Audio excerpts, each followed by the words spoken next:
I'm at the Porsche Ontario dealership as promised. This is my go-to place when it comes to everything automotive. In regards to my Porsche, whether I'm buying a new one, buying a used or pre-owned one, doing service on my vehicle, whether air-cooled, electric, or otherwise.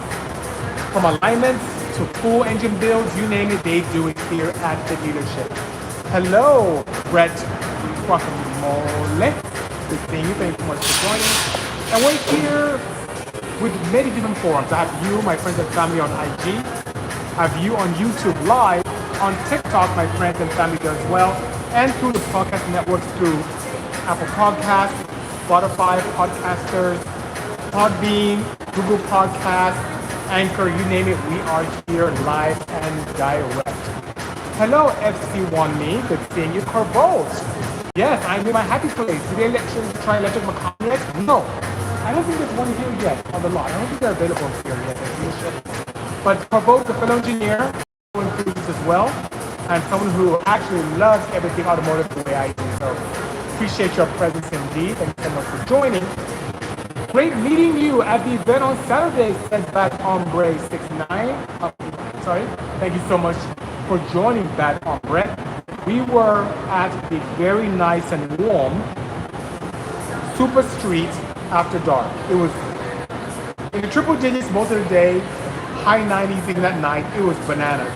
And we're out in Compton. It was nice, great facility, a Kaiser cars, so many great people, from actors like Joe Gatt, from Black Adam and Game of Thrones fame, to John Nadari, Nads, from Super Street fame as well. So many people there, individuals I hadn't seen in quite a long time. It was fantastic. Beville Constantine is saying, congrats on your success. Thank you so much. Just trying to visit your shop. Thank you so much for joining this Tuesday. I thought you were here, says Jonathan, who works with me. Very nice. Massive fabricator. Yes, I left and I'm here in Ontario, but I'm at the dealership. FC1Me said, okay, I'm back. Welcome back indeed. Joji, who by the way is a great friend. I've known him from Toy Sport through AEM to AMEB, all the way through now JCCS. And for those of you who don't know about the Japanese Classic Car Show, it's coming up next month. In Long Beach is a place to be if you love everything automotive that's Japanese and classic. So if my memory serves me correctly, I think it's 91 and earlier, or 95 and earlier. But nonetheless, I'm going to be there judging with my wagon and tow. It should be a great event. All right, let's see here. Thanks for your time at the Super Street event, says hi, I'm Hung. My pleasure indeed. And it was great doing a video with you as well, Hung. Appreciate your presence and your support. Jack Pot Chasers, hello to you as well. Oh, getting some love here from TikTok. Have you followed you for the last 2 years? Much respect, says Go Balls. Thank you so much, Go Balls, for doing that. And please are wondering, I'm surrounded by all these beautiful bright cars. I am in Ontario, California, at the Porsche Ontario dealership. I'm in the service bay, and this place to do everything from programming, to engine building, to servicing. I even do my alignment on my electric 35 here, right to my right here. You're right, my left. Right next to me. Let's see. I remember meeting you on the way home from Bisimoto at the vacuum pit stop. Well, Bread Guacamole, thank you so much. Appreciate that. We're going to SEMA this year as well. SEMA, as we sit today, we have 4 cars in tow. 2 that is going to be in the Toyota Pass, 1 that's going to be feature pod, and 1 very unique one in the Future Tech area in Central Oakland. And more to come, so I'll keep you abreast of what we have coming. It should be an exciting SEMA indeed. Good day, my brother, says Keep Car 333. My name is Patrick Ezerioha, son of Uche, Uncle Pius. Oh, Uncle Pius, yes. By the way, you're my namesake, because my name is Patrick as well. Say hi to Uncle Pius as well. That is my very, very close relative. This is my father. And for those of you who don't know, I'm from Nigeria, West Africa. Hence the last name, Ezerioha, and it's strange. I got into Honda, says Paul, because of you when I was younger. Thank you so much. I'm glad to be a positive, not negative, but positive influence. Thank you so much. Dave Roy, give me a nice sign or heads up here on Instagram, but YouTube Live. Thank you so much for joining, Dave Roy. Appreciate you indeed. Okay, let's see. Salud from Panama, says Jermaine2309. Thanks for joining us all across the pond. Any Ruby Stone cars as Zach87? I'm looking here. None here in the garage. And from what I can see from the parking lot, I don't see Ruby Stones at all. So for those of you who don't know, Ruby Stone Red is a beautiful Porsche color that Zach is talking about. It's almost like a, I wouldn't say a deep pink, but like a deep, how should I say, it's like a pink plum mixture. Yeah, I could say it's like a peach plum, like that. It's a gorgeous color, just very pleasant on the eyes, and quite masculine nonetheless, as a pinkish color. KB Designer Official, what's up? Good seeing you, thanks so much for joining. It was good trouble, says Go Balls from TikTok, thank you so much. How come GI injectors don't like 85 compared to MPI injectors, says Motec N? Well, I can tell you one thing, it's not a matter of liking, it's the flow required is quite significant. So, for those of you who are wondering, by the way, Motec N is a fellow builder, has a gorgeous Dr. N Hyundai that my son loves to death.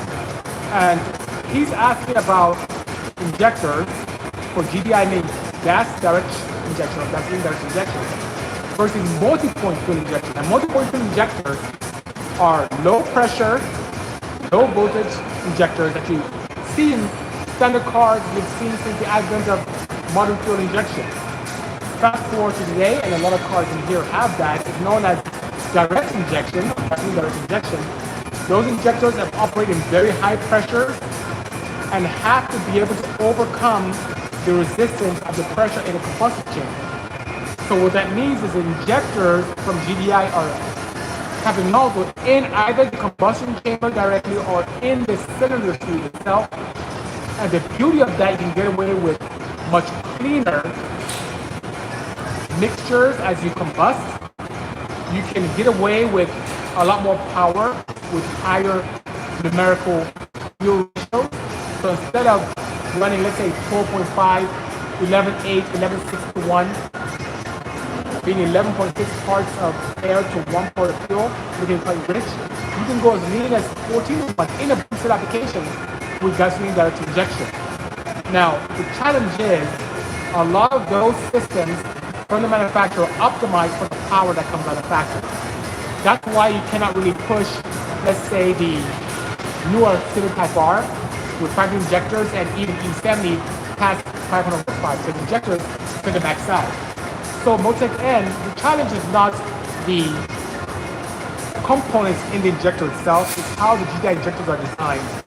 Even for myself, with some of the Hyundais I built, when I want to make a ton of power, instead of trying to find larger, which is hard to find, direct injection injectors, I would retrofit full injectors, use 2200 cc's with about 30, 40, 50, sometimes 60 psi and be done with it. While direct injection could be anywhere from 1600 to over 3000 pounds per inch on psi. And the challenge with that is if you already have an injector set up and pump that's almost optimized for, let's say, 300 horsepower, making 600, 700 is close to impossible. Only by augmenting some kind of multi-point injection to allow you to have more flow in a cost-effective manner allows you to be able to do that reliably. But in my case, I eliminate that and go for injection. I almost retrofit to that kind of power. So it's the kind of limitation that factory put it. If there were high flow GDI injections that were available for the high pressure that we need and they're easily replaceable, it wouldn't be a problem for us all. But that seems not to be the case in our current scene. With Honda, they've come up with injectors that allow you to do a lot more with Type R, but even those update injectors are not significant to make 1,000 horsepower. You can put north of 450, but you cannot get to the 4-digit. Now, with those injectors, that's all right. I hope that helps. Who is one of your biggest inspirations in the car mod business, says Ironhead201? I would say it was John Concialdi. John Concialdi was the founder of AEM. He was also my mentor when he was alive. We lost him, a little bit over a year ago. Cancer. It's sad. I love that man to death. I was even looking at his emails today, which is quite sad. I don't want to get too emotional with this. but he was my biggest influencer, also took me under the wing. The reason why I do this Tech Tuesday with all of you is because when I came to the United States and got into cars in the 90s, I really wanted to learn as I was an engineering student about what makes cars tick, how the camshaft make more power, why? What does a carburetor do when you bolt it on and pick up some power? What's the importance of high compression pistons? How does that allow for more power? What about friction reduction? How does that affect? I want to learn anything I could about modifying internal combustion engines at the time, and people just wouldn't help me. A lot of people saying, hey, just rough up your car, we'll do it for you. Oh, you little African kid, get out of here. Why are you disturbing us? Well, John Concialdi told me to come by back of his office, and he taught me a lot. And then we ended up working together. And then AEM formed, and I became this great advocate for AEM. He developed and created the air intake, cold air intake that we all enjoy. He was the first one to do a plug-and-play engine management solution, like a plug-and-play ECU for internal combustion engines. The guy was just an amazing, brilliant mind. So he was my biggest inspiration for business. Second in line to that would have been Oscar Jackson from Jackson Racing. Hardcore engineer, racer, created a lot of things. I read a lot of books around what he did to think out of the box to create amazing automotive masterpieces.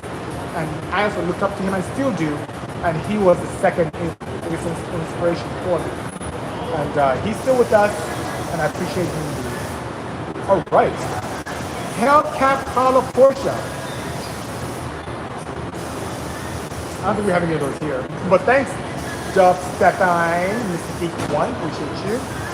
What innovations are coming, says Captain Cortez? Well, a lot of talk about high performance, low emissions or zero emissions vehicles. So in my realm, we're continuing to improve capabilities of high performance, zero emissions electric vehicles. A lot of us are playing around with hydrogen as a fuel, not as a fuel cell capable fuel, but in combusting hydrogen to form carbon dioxide and water coming out of tailpipe, and making more power with the same displacement, up to 30% more power than we see with petrol. A little bit more percentage points than even E85.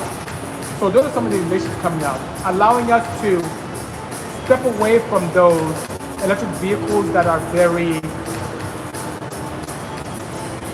how should I say, appliance-like with screens, and incorporating emotion and an analog feel with the amazing acceleration and performance of electric vehicles. So, Captain Cortez, that's what we have coming to do, you know? GoBall says you had a nasty 1.6, if I remember the OG build. Yeah, I had a 1.6 initially. I had a D16 A6, and then I kind of went to a D15 after Jay Uson with Groot Performance. Rest his soul, Bill Groot as well. Now, we lost so many greats in our team. Nonetheless, I decided to focus on 1.5, got to run 12.7 our motor in full speed trim, and then fully built 12.6 full street, 10.7 full race, and then use technology from the 10.7 vehicle that was the 1.5 into the 2.2 Accord motor and got to 920. You're the man, says El Gavi. Thanks for the kind words. I sincerely appreciate you out here on TikTok. Get a job, says Francis1510 from YouTube. That's interesting. I am an individual who has my own company with a great team. I don't understand what you mean by get a job, but I'm here to help share all my information and knowledge that has to do with technology, everything automotive, life, you name it. So assist others. So saying get a job, that's kind of strange and a bit rude, if I may say. Hey, says Warrior Fella, thank you so much. Hello to you as well. All right, let's see here. Wow, so much love from Instagram. Appreciate you. Lisa, can you set a track hop? No, I cannot. I don't have the infrastructure, hardware, software to be able to tune a track hop at this time. But thanks for asking nonetheless. Wide body Porsche start shell into a Plymouth Prowler and a Elephant. Oh my God, that sounds like a interesting Frankenstein setup that I don't think will catch much appeal. So he's saying use a wide body Porsche shell onto a Plymouth Prowler body And a Plymouth Prowler is the one that has a kind of a exposed wheel set that looks very old school, kind of rat roddy, with a helipan motor. That's something. Dystopian, if you want to do it, have fun, but not up my alley, you know? Have you heard of the Hennessy HP 1200? Yes, they actually sent me an email this morning explaining it. I think it's pretty cool. Yes, I've heard of it. Chesapeake Bay 2Gay says, hey BC, why does it seem like modern cars have lost their souls? They don't seem to have the same appeal as the older cars, 92 2010s. And that's interesting, I keep hearing this. This full comment. Do you know there was a time that when the GTRs came out, even in 2010, and people complained that GTRs had no soul because it did a lot for the consumer itself when they tracked it. I tend to think differently, but to answer your question about why modern cars don't feel as driver involved is because driver involved analog cars just don't sell. They don't. Even here at the Porsche dealership, the majority of the cars here are a PDK or some derivative of a PDK, which is like an automatic kind of setup that's still very sportish, but it's not manual in nature, with the exception of maybe that 954S over there. So that being said, the manufacturers tend to create cars that people have appeal for that buy. If we as enthusiasts bought more analog-based manual gearbox vehicles, that's what manufacturers will make. But those vehicles that invoke emotion seem not to sell as much. As a matter of fact, think about it. The number one selling car in the US is the Model Y. Far from enthusiast vehicle, far from it. As an EV enthusiast, I even prefer electric vehicles that give you a lot of passion and make sound and very fun to drive. And even though the Model Y performance is, you know, a vehicle to be reckoned with, when you drive a Model Y, it's very quiet inside. All the functions are on the screen, with a few mechanical functions on the dash itself, on the stalk. It's just not. It's the RAV4 of electric vehicles. So you look at a RAV4 is petrol, not very exciting. That's how I see the standard Model Y. But that's the number one selling car. And it's number one selling because people are buying them, because people like them. So that being said, it's up to us. It's our fault, Chesapeake Bay, that manufacturers are creating cars we do, because that's what the people buy. People are more interested nowadays, not you and I maybe, but the masses are more interested in software-defined vehicles, where there's interaction with apps and interaction with functions and using screens, and you don't have to do much of anything. And even, how should I say, semi-autonomous driving. It's where it's going. But luckily for us, luckily for me, the team and I keep building cars that, in my opinion, that have a perfect symbiotism between analog and digital. Where if you sit into one of the Porsche EVs I built, it has a nice supercharged type sound, regular key to initiate it with no screens, a gear lever to initiate gear, no nannies, you don't have any crazy traction control or any kind of crazy ABS. It feels like an old classic Porsche, but has the power and excitement of a modern technology automobile. So that being said, your EDR kicking having it too, you don't have to worry about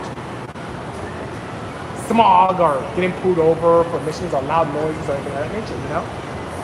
Tuna Coyote says, does that give Mystique? I have. We did a Coyote-based truck that was tuned on an AM Infinity. So it's been good. We've done it indeed, but thanks for the insight. Mohashib, bought a badge. Thank you so much, Mohashib. Appreciate the support. How's it going, boss? Says Desert PS refinishing. It's going well. It's warm. Southern California has been out of control, guys. It's been ridiculous. The heat it's just been brutal. And then this weekend was a weekend that I was really upset about not having feature comforts in the K3V. That's the first K3V is a pink and gray 935 that I built as far back as 2018, and that vehicle has no cruiser comforts at all. None.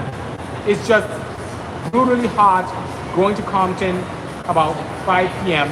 on Saturday, and then early morning heading to Irvine in triple-digit weather. Wow, I was sweating. I even lost weight doing that from this last weekend. But here today, it's in the upper 90s. It's still comfortable. in Porsche Ontario, the fans are going. Hopefully you can hear me properly, but it's quite nice indeed. It's quite nice being here. Love you as well, Mohashir. Appreciate the kind words and support. Let me drive the boat. Which boat are you referring to, Mike G? Let me know. All right. Hydrogen combustion car sounds awesome. What about 100% alcohol-based fuel? So, E85, at least what's commercially available, is something that's close to what you can go to a pump locally. There's a pump station right nearby here. That's really ethanol. 85% ethanol, 15% petrol, so people want to drink it. 100% alcohol would incur a beverage tax, an alcohol tax, which can make it extremely expensive, right? Because you can literally consume it. It's ethanol. You can get E90 from certain suppliers. I think Propel's one.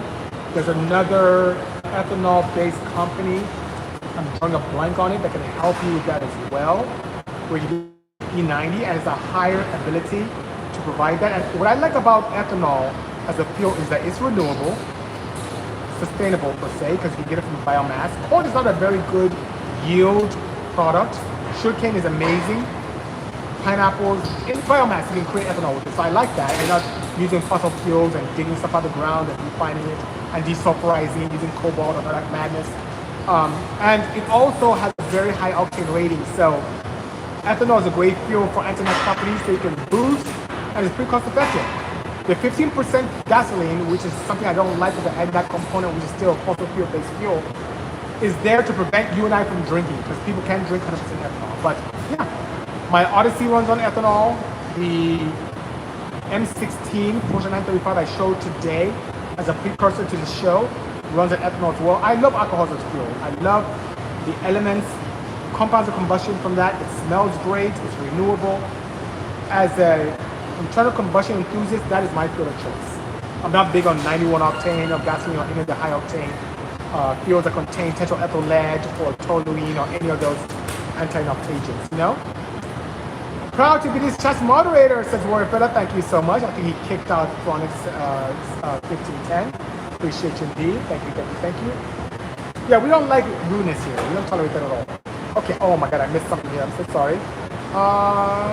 Let's see. No, I know you love Porsche, but put Porsche parts on a Plymouth Prowler with 2 chassis and put a flat 6 in it. I'm not a huge fan of the Prowler shape, and I think the masses also spoiled because that car has been discontinued. So a lot of people really don't care for the Prowler either. It'd still be in production if they did. But yeah, I appreciate your insight. I love having crazy wild things, but that's not a project car that I'm looking forward to building, but I appreciate your insight nonetheless. I love hopping on TikTok, says Isam MX5, and seeing that you see your live. Really makes my lunch breaks awesome. Thank you so much, says Isam MX5 on TikTok. Thank you so much. Appreciate the kind words. Instagram community is the best, says Mohashid. Thank you, I concur. Thank you for support and time, bro, says FCRX 1987. Thank you so much. I appreciate your support and enthusiasm as well. You inspired me with your Honda van, says Dubstepian Mystic One. Thank you so much. The Odyssey was actually on display at the most recent event in Compton at Super Street After Dark. Great event. Van was there. People loved it. Aired out, bagged. That car was the most craziest car I've built to date in terms of having the opportunity to only give us 7 weeks to go from a stock dark cherry or burgundy Odyssey to a full-blown 1,000 horsepower monster. Still have it. Believe it or not, that car only has about 7,000 miles on it. You know what's weird? I have some tech guys right here doing push-ups. You guys should see, it's pretty crazy. It's awesome. But nonetheless, thank you so much for the kind words. Appreciate your support. Mohashib, who gave me a wonderful bag, says, you inspired me when I saw that you had tuned my first car, the Genesis Santa Fe. And from that day, I love you since. Thank you so much. The Santa Fe was something that we did for Hyundai Motors America. We love taking cars and building them for SEMA and beyond and do wonderful things with them. So far, we had the opportunity to explore a Genesis Coupe, which made about 1,040 horsepower, and hit 187 miles an hour. You can see the video on YouTube. And for YouTube guys, you can see that a little bit later on.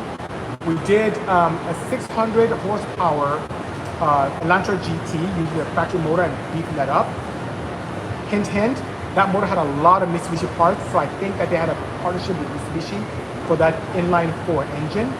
I'm trying to remember, it wasn't Lambda, I'm trying to remember what, I think it was the Theta motor.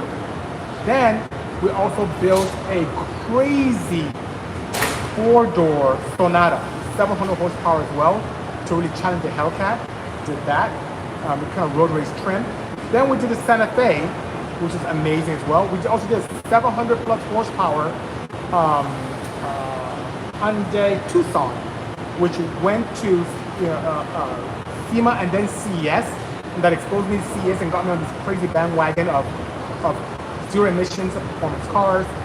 And then we did a Veloster N with them as well. So it's just been a great journey with Hyundai. They're very good team to work with, and I look forward to continuing to do stuff with them and the parent company as well. Pleasure meeting you this past Sunday, says Quantum Theory. Great seeing you. I was telling you before I left, you did a wonderful video of me. I appreciate you indeed. Quantum Theory, love your screen name. And above and beyond that, it's such a pleasure seeing so many of you at events all around the world. I appreciate you guys. Feel free to come up and talk shop with me anytime. I am here to help. I love it, love it, love it, love it. 28 Walter from TikTok is asking, is this your own shop? I'd be honored if this was, but no, I am here in Ontario, California at Porsche Ontario. And this particular dealership is one that I came across driving up on the 60, saw the billboard and couldn't believe there's a Porsche dealership in my backyard. Came here and we've been family ever since. When I need parts, the parts department takes care of me. They've been delivered to me locally, so they deliver in the greater LA area as well. You call in, order your parts, and the depot for Porsche parts is in Ontario as well. So whatever they don't have in stock, they have the ability of getting it within minutes and delivering to you. Then if I need to buy a car, whether it's pre-owned certified or even brand new, they have amazing vehicles in the lot. They even order cars from me from Germany, which is fantastic. When it comes to service, where there's like that beautiful blue Taycan behind me here, to a 944S, the red one up there, they can do that as well. And here's something that I love that this dealership has as an advantage. They are certified as a classic Porsche dealership, where they can even offer warranties to their service for your classic air-cooled Porsche or water-cooled Porsche as well. So not many dealerships in the world have that accolade to hang their hat on, but Porsche Ontario does. And even for my crazy EV Porsches, I bring them here for service, so my line is here as well. It's really my one-stop shop for car purchasing, part sales, and purchasing also service. So give them a try. They are great people indeed. Love them, love them, love them. Do you use AM BCU, says user 58268396040. Yes, I do. Started off my life with the AM BCU 200, and today I am playing around with BCU 275s and 300s. So I do both. And for those of you who wonder what a BCU is, it's a vehicle control unit that is used for my electric builds. I use them exclusively for all of mine and my client builds as well. Some engineers don't like it, and when I say engineers, and forgive me my peers for putting you on the spot here, but some of my peer engineers are really not car guys. They kind of just like the technology in terms of electrification. Just like many of you here, I'm an enthusiast first before being an engineer. So that being said, I have no chagrin in taking a BCU and tuning accordingly. Some of my peers want a BCU where they just plug and play with a base map and go. But every car is different. You can really give it some great personality by playing around with the torque maps itself.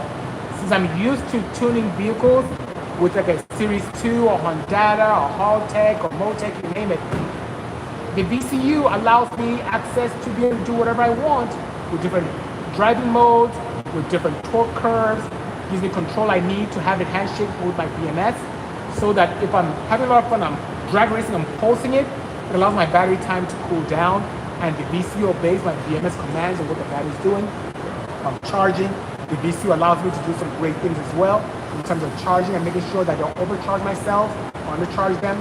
If I'm driving the car and it wants to dip below the lower voltage limit, my BCU obeys the fact that, oh no, don't go below this voltage limit, don't hurt the batteries, and my vehicle doesn't have a ton of power to misbehave. So that being said, I love it. It is my engine management of choice. when it comes to everything electrified. I know there are other components out there where it's like just a black box and you just plug it and play and go. But I love the flexibility and freedom of being able to tune my cars that are electric and also my clients' cars to match their personalities and what they desire out of their car. So hope that helps. All right, let's see here. I appreciate your comment. However, old Porsche pieces are skyrocketing compared to new ones. Says Chicken. Yes, they are. I mean, I remember I bought a 964 50,000 miles for $7,800. I remember that vividly. I think it was the day I was going to take the CRZ to Colorado Auto Show. I saw the flyer at the Colorado Auto Show, and I found one. I picked it up. And nowadays, rolling shells of Porsche 911s are $30,000, $35,000. It is bananas, but you can still find deals out there. Don't sleep on the Boxsters. Those are trying to keep up prices too. And the Boxster S was my first Porsche ever, and that thing gave me a full-blown respect, not only for Porsche as a brand, but mid-engine Porsches as well, including other Boxsters and the King, which I own quite a few. Okay, let's see here. Oven cleaner definitely cleans engines the best. I've never tried that. I use a lot of Simple Green, which is not super crazy. I've used some etching compounds. I never thought of. Do you bake the block as well? Let me know. I'm curious. What you do. Tell the guy working on the blue take on said hi, says Big Louie. Oh, the blue take on is gone. It's gone. I'll see when he comes back. I'll definitely say that. I'll definitely say that. How do we get more car enthusiasts to buy better cars? It starts with us. It starts with us individually and influence. That's why I'm doing this. The one thing that is still a benefit for us jackpot chasers is the cars, even though they're new and according to you are lacking soul, we still have the opportunity to customize them to our liking. So you can still purchase, if you're into Porsches here, you can still purchase a manual GT3. Whether you look at super analog from 996 or to modern day as well, you can still purchase that. You can opt to do what I do, where I find older classic vehicles and infuse them with modern technology with no screens or analog style gauges with analog keys and still be able to enjoy driving and the passion of everything automotive. You can still build track cars. There's still millions of cars out there, that still exist. I can still stir your soul. And look for us, there are companies out there like Nilo 27 that are building hypercars that still invoke emotion. Last week and a week before, we talked about the new Ioniq 5N, where Hyundai is putting some sound and shifting capability to kind of evoke that emotion using a wonderful electric setup. The Porsche Taycan Turbo S, that you can see a few here in the lot as well, those shift and are fast and 100% Porsche. Their souls are electrified, and I love it as well. So there's still an opportunity there. A Model T with a touchscreen, says my thing is, I'm trying to stay away from screens. I really am. The whole Apple thing is just not my cup of tea. Well, if you still have that minivan, you should convert it to electric and race the booster boys, says AK Salvage. And AK Salvage, you make a very interesting point, which maybe you guys can help me understand. In 2013, I had the opportunity to build that wonderful 1,000 horsepower minivan for American Honda. And I built that as a need because I was a hardcore racer, hardcore petrol head enthusiast, started a young family, didn't want to give up my passion or need for speed, and built that van as a result. So I wanted something that I can haul the kids around, still have a lot of fun, that was unique enough, and kind of paid homage to that Japanese van culture, right? So I built this van, it was a lot of fun, got on a ton of shows, we did a lot with it. It helped bolster sales for Odysseys or American Honda, it was fantastic. Now here's the weird thing that happens. Fast forward to today, anyone who builds a van, even though we're one of the first to ever do it, all of a sudden I have to race them. What is that about? Imagine you having a Honda Civic, and let's say it's green in color, and every green Civic that's built, they tell you to race it. It's kind of weird. I don't quite get that. Why do I have to race every van that's built? That's a van. Oh, run in BC, and then it gets better. People try and pitch me against, without our permission, pitch me against the people who built the van. or pitch the van people against me. What is the deal? Does it make sense that you have to race every car that's built like yours? So if you build a 944, anyone else who builds a 944 has to race you. That's kind of weird. I don't quite get that mindset. So maybe you can help me. How does the van handle says poison quite well? As a matter of fact, Rutledge Wood, who was part of the Top Gear USA, took it to PPIR, Pikes Peak International Raceway, and raced it on track. They ran Pikes Peak itself with it. It handles quite well. And thank you, special thanks to Raymond from Air Ride Equipment Team, where they gave me a van that handles amazing well. Oh, Jay Leno also drove it at on his show. You can still catch it on YouTube at Streets of Willow. So it handles amazingly well. And the initial turbos I had were a little laggy. The turbo I have now is a G series from Garrett, and it is amazingly responsive. Just amazingly neat, you know? Advice for a long-time Japanese performance mechanic to get into EVs, says user, build yours. Start off with maybe getting access to a kit that exists out there to play around with. Try building yours, or interning in a shop that does some conversions. It will start. I took the challenging route of reaching out to some of my peers in the industry, and I got some great advice and some not so great advice, and it was just really challenging to be able to separate the wheat from the chaff. But fast forward today, not only do we have the capability of building amazing high performance electric vehicles, but we have our own flavor put into it with fast charging in an analog sense that doesn't take away from the essence of the car, but makes it a lot more enjoyable and a lot faster without having to worry about emissions once again, which is great, you know? That's good on air ride. It's awesome, says Poison Freak. Absolutely, I concur. It is awesome indeed. All right, let's see here. Is that show new shop Yardy? Says Much Slick. No, I'm here in Ontario, California at the Porsche Ontario dealership. My one stop for everything Porsche. Whether I'm buying parts, a new or pre-owned car, or coming for service. And when I mean service, everything from alignment to full-blown engine builds, we can do it here at the dealership. And one thing, another accolade that just came to mind is that the very first inaugural Porsche Classic Restoration Challenge, this dealership, of all the dealerships in the world, won. Yes, this one won the very first one where all the dealerships had to build a crazy restoration car with a target that was absolutely impeccable. So once again, tipping my hat over to the Porsche Ontario team. They are amazing individuals and do things right. And to show, to strip, to street, they're all about it. They can make it happen. 110 in Palm Springs today, says Desert is for finishing. I'm so sorry to hear that. You know what? But the great thing is it's about to cool down. So I'm cooling down very soon. I think today, region tomorrow will be the hottest days. It starts tapering down. And we're going to be in the 70s next week if I look at the forecast. So stay cool. Try your best. Did you fix any of things Manny didn't like on your Porsche? Which Manny? Are you talking about Manny from the dealership here?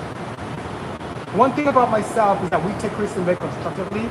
I think when we did the K3V, the rear spring plate was something that they didn't like how that turned out because they had limited capability of adjustment for alignment. And since then, we have updated to using 935 rear spring plates. And then now we're currently revising it in our own way to make something even more adjustable from the Bisimoto field. And I'll definitely keep you guys abreast of how we do with our own in-house spring plates and make it available to you based upon what we learned and improved upon with other commercially available spring plates, you know? Pro Stock Four-Wheel Drives have a series in 2025. Are you joining? Talk to me. I'll wait. Well, Gingy, I didn't know about that. Let me know. I'm looking for an excuse to come back out all motor. I'm looking for an excuse. Send me some details. I want to be part of this indeed. What does a dynograph look like when you have weak ignition on a high compression motor? My power band went wonky at 500 and above in a D16 12.5. On a Dynojet, it does look very jagged. On a dyno pack, you start seeing loops. So yes, it sounds like if you are seeing a wonky power band from 500 and above, you are possibly having some issues with ignition. If you're direct firing, you do it. I don't know if you're on Honda, or if you're an AEM, or Haltech, or Motec, whatever ignition system is on there, if you're still distributed, please update to individual coils. It makes a huge difference. Think about it. When you are on the distributed setup, you have one single coil, which is factory nature. That coil has to fire all those cylinders in the process, or I should say, in the configuration of 1342, 1342, 1342. And in quick succession, especially in higher RPMs, it doesn't have the ability to cool down, recharge, and discharge more energy into your high compression combustion chamber. Sometimes we do an external coil that may give you a little bit more juice because of MSD, but still you have a distributor that distributes that individually. Now, if you give each cylinder its own coil, like you do with modern day internal combustion engine vehicles, like most of the Porsches here that are petrol, you do a wonderful job in not only allowing the coils to recuperate very quickly, but you can have more spark energy. So as far as 1 recovers, 3 recovers, 4 recovers, 2 recovers. The coil now has a significant amount of time to recover, unlike a single coil. So do that and you will love it. What I did when I was running single cams with high compression, I did run external coil and also had MSD on top of it to help amplify my spark with some NGK spark plugs. But nowadays, the kind of power options we have, go direct injection, go direct coil unplug, you will love it. Love it, love it, love it. Hope that helps. I'll figure out something new that's not what you know. Vincent King 960, you have no idea how amazing that is. You have no idea. No man is an island. I don't claim to know anything. As a matter of fact, the more older I get, the more I realize how little I know. Even though I've accomplished a lot, I'm the type of person who loves to learn from you. And many of my peers here, I share some information I didn't know. I'd love to learn from the techs here at Porsche Ontario. I'd love to learn from a child. I'd love to learn from a seasoned veteran in the automotive field. I'm all about expanding and learning. And I'm here to share all my knowledge so people can even combine and go on top of it. For example, Vincent King 960. As far back as 2010, I built this crazy single cam 1.6 liter boosted application wagon. It was kind of to prove a point, and it got exposure through Super Street. And that particular car made 720 horsepower with a large 66, 67 millimeter turbo with a perfect camshaft, the level 3.6. I designed just for that. Very customized, customized manifold, big injectors, water methanol with 91 octane, some great oil, all that good stuff. Then people took that same ingredient or recipe and put a bigger turbo on it and high compression and got to 800s. Even the guys from up north from Speed Factory split a block. They pushed the D series so hard the block was splitting right where the head studs, main studs end in the block. But what does that mean? They figured out something that took my base and took even further, and the entire scene benefited from it. So Vincent King, I don't take that as a slight at all. I embrace that wholeheartedly. So please, by all means, make it happen. Wish I could convert my car as the cost. I know IQ, the Audi 77. The K3 I built was way over $240,000 to build. It was very expensive. Very, very expensive indeed. Hello, Galen Ross. Thank you so much for joining this Tech Tuesday. I appreciate you. You missed a lot. I'm here in Porsche Ontario. In Ontario, California. It's very warm, but still somewhat enjoyable because I'm surrounded by beautiful vehicles here. They're brand new, certified pre-owned in the front. There is their very nice boutique here with 7 different bags, feature Apple keychains here, which is great. A lot of swag. They have a parts department, so you can get things for you very quickly. Service department here where they do everything from alignments to full engine builds to restoration. You name it, it's just amazing. So yeah, that's what you missed. You missed some stuff about the advantages of, or I said pros and cons of direct injection versus port injection. We talked a little bit about camshafts. We talked about the D series wagon that I built not too long ago. we've talked to them about quite a few things. Who my mentors were, people I looked up to in the industry. What are my thoughts on someone creating something that I don't know about that is better than what I can do? I've never done well. Everything is great. It's fantastic indeed, you know. Oh, it's laggy for my friends. Hello, Brian. I'm so sorry there's laggy here. I'm connected to a very high-speed Wi-Fi, so let me know if it gets better as time progresses. Appreciate you indeed. What about the 928 GT Electric? I haven't seen that one, but I love the guy from the Electric GT. If that's the ones who made it. But I haven't seen that car indeed. Brock and the team, we exchange things back and forth. That's one thing I love about the EV world as a whole. Unlike the Honda world where a lot of people are like this, the Porsche world is more embracing, the EV world is even more embracing. Everyone tends to get along and hang out, and everyone has this kind of amazing generosity mindset. Not scarcity, but generosity mindset, where there's enough for everyone. Even this weekend, I was hanging out with the guys from Revolt, Eddie and Snow, great guys. We were talking shop, exchanging information. This is a great thing. So, yeah, it's been fantastic indeed. I haven't seen that, but I'll look forward to it indeed. Exo Truck made a top 10 on SEMA contest. Gonna need you to vote for me. Done! Guys, vote for Exo Truck. Talented chap, amazing builder, love him indeed. Please vote for him. And that means Exo Truck, will you be at SEMA this year? Let me know. I'd love to see you there. I'll be there from Monday through Saturday. Amazing event indeed, Galen Ross. Great seeing you. The Super Street one was absolutely amazing. And also FCRX 1987 concurs. Efren! My understanding that both electric and head airflow knowledge greatly increased thanks to these Tuesday videos. Thank you, BC Efren Porter. By the way, for those of you who know Efren, what a great advocate for me for years. Efren is the man.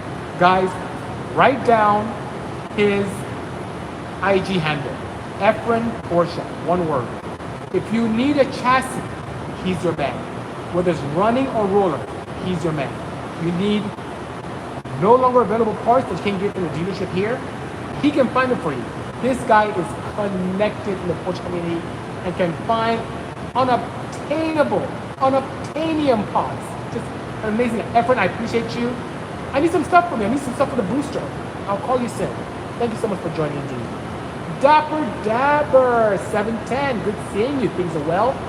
I'm just loving life. Look, I'm surrounded by all the beauty here. This is here in the showroom of Porsche Ontario. Mark Marchand, general manager, just walked by.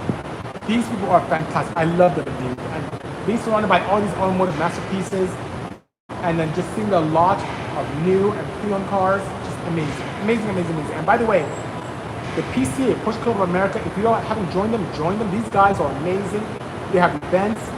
If you don't have a Porsche, I want to join something that's really cool and you have a variety of cars, there's also this wonderful Breckie Car Club founders. Join them as well. We do a lot of fun stuff. But one thing I love about the Porsche community is camaraderie is second to none. It's absolutely amazing. They're so embracing and amazing, you know? Amazing, amazing, amazing. Love them so much. Let's see. Rasto from TikTok says, in your opinion, which manufacturers is the current leader in the EV space? I would say I'll have to divide that into three facets. All out supercars, just crazy supercars, you can't beat Rimac, right? In terms of having that amazing balance between prestige and technology, I would say Porsche. The Porsche Taycan Turbo S is amazing. But when it comes to sheer sales, I guess since we're in North America, I have to say Tesla. If I was saying globally, I have to be BYD. But yeah, that is my take. Rimac, all-out supercar. Porsche, great mesh between prestige and technology. And last but not least, Tesla, or maybe BYD, depending on your sell volume. Hope that helps.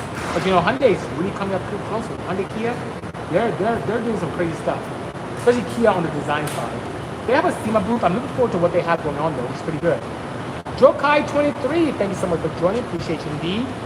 Where's your shop? Says Galen Ross. My shop is also in the city of Ontario. Not this. This is actually beautiful. One day I can probably get to it, but our shop is in Ontario, not too far away from it, you know? Turbo 86C, yo, B said you'll be doing some fun stuff for the Ioniq 6. That's up to Hyundai. We're in discussions. What do you know? Do you know something? What do you know? We never know. I'll keep you updated. I promise, promise, promise. We have some things in works. We have some designs already up, some aesthetics, some renderings already in there, but it's gonna be interesting, Speaking of Porsche, have you tried using any take-on salvage parts and builds yet? I am looking at their battery pack, which is very close to the VDA355. So I'm looking at the battery packs. I haven't played around yet with the 800 volt architecture, but it's coming. Nothing as we speak today, but I'm looking at battery packs. I'll definitely keep you posted for both. Kobot has a VCU 200 question. Hopefully I can answer it properly for him. Can it swap between torque maps on the fly and inject torque set regen values really quickly on the fly? This is for a simulated transmission system. Yes, there is a way to send a ground signal to reduce torque. There is a way to do that. Let me know when you're ready. I'll make it happen for you. It will require a slight firmware change, but there is a way to make it happen. What you can do right now is change the full torque maps using a setting to go from one map to another. And you can go back, but there's a way to do a momentary torque reduction. Absolutely. Well, guys, it was a slice of heaven. We're approaching the hour. I really appreciate each and every one of you. I will keep this indefinitely here on Instagram. Same with you guys on YouTube. Appreciate you allowing me to use this as an archiving moment. And for you guys on TikTok, if you want to listen to more, you can go on my other accounts, or also listen through the podcast networks, which you can find anywhere around the globe, especially via Spotify. Just type in Bisimoto, and there I am. So take care, everyone. Special thanks to the team here at Porsche Ontario for allowing me to use a lovely facility. I have to bring a ton of cars here to get worked on because SEMA's coming up. The shop is beautiful indeed, IK. I appreciate that. Take care, guys. Stay safe and stay cool. Take care. Cheers.